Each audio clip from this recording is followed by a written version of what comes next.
नमस्कार दोस्तों, आपका स्वागत है मेरे YouTube channel UFS update for stocks. तो आज है 26 सितंबर और आज का इस लेटेस्ट अपडेट वाला वीडियो स्टार्ट करते हैं बिना किसी देरी के। तो सबसे पहला अपडेट तो देखिए, आज तो खैर मार्केट में पूरा अच्छा खासा गिरावट रहा और उसमें भी एक स्टॉक था जो कि मॉर्निंग सेशन में ना ऑलमोस्ट 10% क्रैश कर चुका था। ओके, उसके बाद में थोड़ा रिकवरी आया। तो ये स्टॉक का नाम है small cap company Carysil limited. यहाँ पे बंद होते होते भी 5% के आसपास यहाँ पे गिरावट था। तो यहाँ पे गिरावट का रीजन क्या था कि देखिए, अभी आपको पता होगा कि अमेरिका ने फार्मा प्रोडक्ट्स पे और भी बहुत सारे प्रोडक्ट्स पे मतलब टैरिफ लगाया। ओके, और फार्मा प्रोडक्ट्स पे कितना टैरिफ लगाया? फार्मा प्रोडक्ट्स, सॉरी, अभी मैं फार्मा के सहित और भी कुछ कुछ प्रोडक्ट जैसे कि kitchen cabinets and vanities.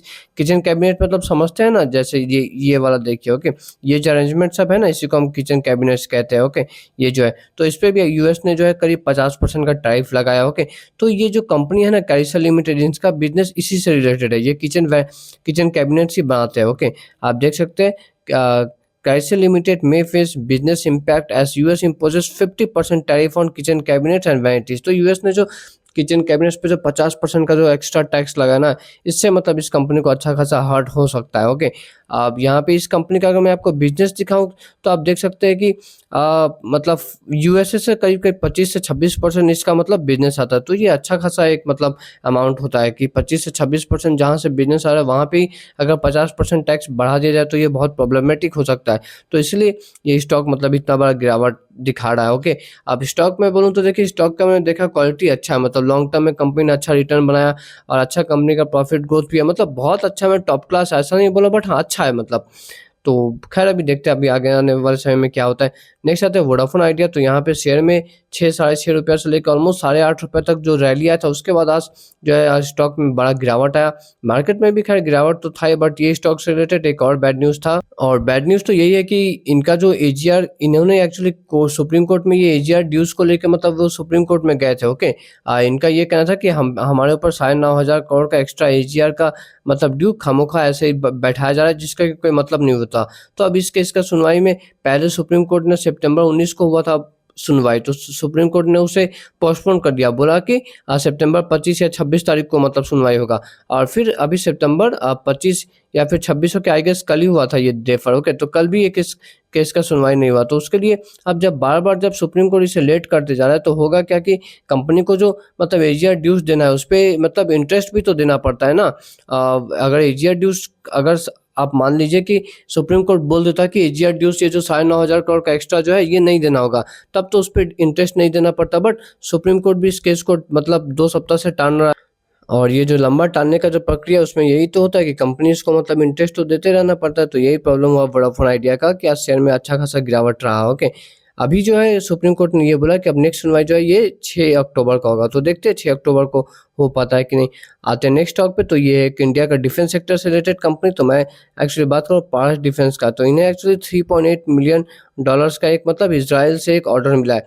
$3.8 million मतलब कितना, मतलब वही 34-35 करोड़ रुपया के आसपास। ओके, ये स्मॉल कैप कंपनी है तो इनके लिए वो ऑर्डर भी अच्छा अमाउंट पे बोलूँगा। ओके, तो आप देख सकते हैं इन्हें $3.8 मिलियन का ऑर्डर मिला है electro optics order. Okay, Elbit security system एक कंपनी की तरफ से मिला जो कि इजराइल का कंपनी है। ओके, चलिए आते हैं नेक्स्ट पॉलीकैब कंपनी से रिलेटेड।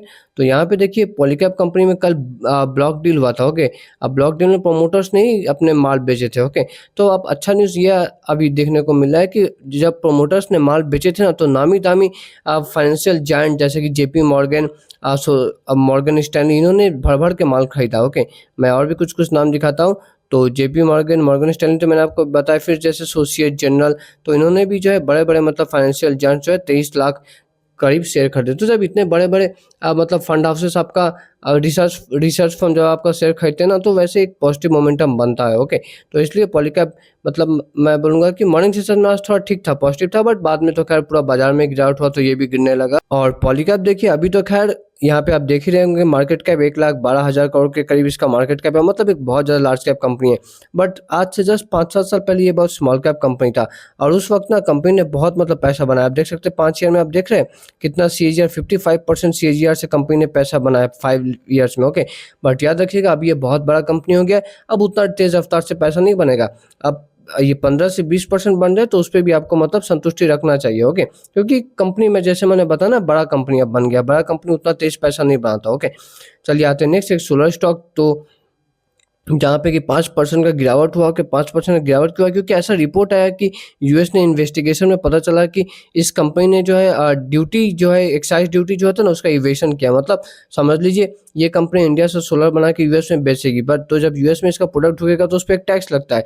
तो ऐसा भी रिपोर्ट आ रहा है कि इस कंपनी ने टैक्स नहीं दिया, मतलब कुछ ना कुछ इधर उधर करके टैक्स से मतलब बचने की कोशिश किया हो कि ये कंपनी। तो मैं वारी एनर्जीज की बात करूँ, जो कि इंडिया का largest solar panel manufacturer, solar module manufacturer है। Okay, market cap almost 1 lakh crore है। कंपनी तो अच्छी है, लॉन्ग टर्म के लिए बहुत अच्छी है। ओके, बट हाँ, शॉर्ट टर्म में जब से ट्रम्प आए तब से वारी और प्रीमियर एनर्जीज ये दोनों भी मतलब एक रेंज बाउंड में मतलब ट्रेड करते हैं। वारी वही 3500-3600 जाता है, फिर नीचे आता है, और प्रीमियर एनर्जी भी वही, वो भी मतलब कोई बहुत ज़्यादा ऊपर नहीं भाग पा रहा है, क्योंकि ये दोनों कंपनीज का ना मेन मार्केट ना यूएस भी है। ओके, बट यूएस खुद मतलब धमकी देते रहता है कि हम टैक्स लगा देंगे सोलर के जो इम्पोर्ट्स हो रहा है उस पर। और अभी जैसे मैंने आपको बताया कि इन्वेस्टिगेशन में पाया गया कि वारी एनर्जीज ने कुछ टैक्स इन्वेशन किया है कि नहीं किया, वो बाद में पता चलेगा। ओके, चलिए आते हैं नेक्स्ट न्यूज़ पे। तो ये रेलवे कंपनी का, रेलवे सेक्टर से रिलेटेड कंपनी जो कि इंटरनेशनल, यहाँ पे कि 2% का खैर गिरावट देखने को मिला, बट सुबह में शेयर तेजी खुला था। तो इन्हें एक करीब 225 करोड़ का ऑर्डर मिला। कहाँ? वो नॉर्थ ईस्ट रेलवे की तरफ से मिला है। तो इसे भी आप अपने रडार पे रख सकते हैं। ओके, ओके, तो ये जो ऑर्डर मिला ये क्या चीज़ से रिलेटेड मिला है, तो आप देख सकते हैं for civil, electrical, mechanical and signal works upgrade करने के लिए इन्हें ये ऑर्डर मिला है। ओके, चलिए आते हैं नेक्स्ट स्टॉक पे। तो नेक्स्ट स्टॉक जो है वो Hyundai मोटर से रिलेटेड है। तो Hyundai मोटर्स देखिए अभी कुछ मतलब महीना पहले तक ना ये इंडिया का सेकंड लार्जेस्ट ऑटोमोबाइल मैन्युफैक्चरर था, बट अब इससे आगे महिंद्रा निकल गया। ओके, एनीवे न्यूज़ ये है कि देखिए इनकेट इक्विटीज, इन्हें ऐसा लगता है कि ये जो Hyundai मोटर्स है इसमें 26% का क्रैश आ सकता है इस शेयर में। ओके, अब एक बार रीजन देख लेते हैं कि इन्हें क्यों लगता है कि इतना बड़ा गिरावट आएगा। ओके, शेयर में खैर आज 4% का गिरावट था ही। ओके, बट इनकेट इक्विटीज को क्यों लगता है कि इस शेयर में इतना बड़ा गिरावट आएगा, आप देख सकते हैं। They believe limited GST impact. पहला तो इनका मानना है कि जीएसटी का बहुत ज़्यादा फायदा मतलब Hyundai को नहीं मिलेगा, बस हल्का फुल्का ही फ़ायदा मिलेगा। ओके, और उसके बाद आप देख सकते हैं कि Hyundai मोटर्स जो वो बहुत ज़्यादा जो एक्सपोर्ट के ऊपर मतलब डिपेंडेंट है। मतलब ये बाहर देश में अपना कार्स को बहुत बेचते हैं। ओके, तो जब बाहर देश में ये अपने कार बेचते हैं तो बाहर देश में थोड़ी ना कोई टैक्स कम हुआ है। टैक्स तो इंडिया में जीएसटी में कम हुआ ना, तो इंडिया में कंजम्पशन बढ़ेगा, तो बाहर देश का तो कोई लेना देना है नहीं। ओके, और फिर एसयूवी से भी इनको प्रॉब्लम होगा। ओके, Hyundai देखिए ये मतलब छोटे छोटे कार्स बना के मतलब ज़्यादा बेचता है। इनका एसयूवी में डोमिनेंस कम है, एसयूवी में टाटा और महिंद्रा यही दोनों डोमिनेट करते हैं। ओके, तो ये जो एसयूवी वाला भी जो आजकल जो ट्रेंड है ना इंडिया में, आजकल को हर कोई को एसयूवी चाहिए, तो ये ट्रेंड भी इन्हें हर्ट करेगा। ओके, बट उसी जगह पे अगर आप देखें मारुति सुजुकी हो गया या फिर टाटा मोटर्स हो गया, ये डोमेस्टिक मार्केट पे ज़्यादा फोकस करते हैं। ओके, तो इनका जो है मतलब ज़्यादा प्रॉफिट, मतलब इनको ज़्यादा अच्छा होगा ये जो जीएसटी का जो रेट कट हुआ। नेक्स्ट आता है एफआईआई डेटा। तो यहाँ पे मैं अच्छा से आपको डेटा मतलब एक बार एनालाइज करके दिखाऊंगा। पूरा वीक में आपको पता होगा कि अच्छा खासा गिरावट हुआ है। तो एक बार डेटा देखते हैं। तो ये तो खैर आज का डेटा है कि आज तो बाजार जैसा गिरा था, मतलब लगा था कि हाँ एफआईआई भारी भरकम बेचेंगे, और सच में वैसे ही हुआ कि मतलब ऑलमोस्ट 5,700 करोड़ का बड़ा बिकवाली इन्होंने किया। ओके, अब इस वीक का हर एक दिन का एनालाइज करते हैं। देखिए ये है मंडे का दिन। ओके, मंडे में इन्होंने कितना 3,000 करोड़ का करीब बेचा था माल। ओके, और ये फिर ट्यूसडे में 3,500 करोड़ का इन्होंने माल बेचा था। ओके, और थोड़ा और आगे बढ़ते वेडनेसडे को भी 2,400 करोड़ का आसपास इन्होंने माल बेचा था, 24 करोड़ से ज़्यादा ही बेचा था। और फिर आते हैं थर्सडे पे भी 5,000, मतलब कल 5,000 करोड़। मतलब आप अगर इनका इस वीक का मंडे से फ्राइडे तक का जितना इन्होंने बेचा है ना माल, अगर उससे आप जोड़ देना तो जो डेटा आता है वो करीब आता है 19,000 करोड़ से लेके 20,000 करोड़ के बीच का डेटा आता है। मतलब बड़ा बिकवाली इन्होंने किया, ऑलमोस्ट $2 बिलियन डॉलर से भी ज़्यादा, मैं बोलूँगा। ओके, $2 बिलियन से भी ज़्यादा का इन्होंने बिकवाली किया है। तो ये एक बड़ा मतलब सेल ऑफ का डेटा पिछले कुछ महीने में मुझे नहीं लगता कोई भी एक वीक में इतना बिकवाली हुआ होगा।